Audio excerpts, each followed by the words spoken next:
Բաստուր մաչոներ ջան, այժմ պատրաստում ենք խոզի վզամսի չամանը։ Հետևորդները ինձ միշտ հարցնում են, հումքերի հետ մենք խի աղ չենք խառնում, չի կարելի աղ խառնել, որովհետև պատկերացրեք,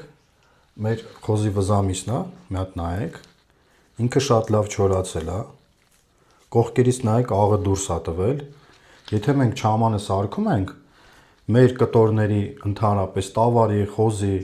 բոլոր կտորների աղը միանգամից դուրս է տալիս չամանի մեջ, մենք աղ չենք լցնում։ Եթե մենք աղ լցնենք, մեր չամանը կրկնակի աղի կլինի։ Ընդհանրապես աղ մի լցրեք, որովհետև չի կարելի։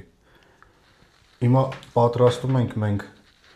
չամանը, մեզ ինչ է անհրաժեշտ։ Մենք ունենք չաման 200 գրամ, կարմիր բիբար քաղցր 50 գրամ, սխտոր 100 գրամ,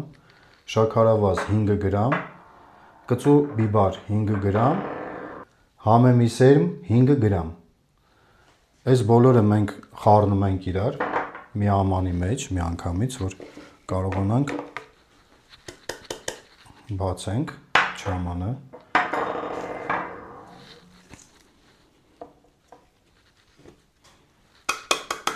Մտցրեցինք չամանը,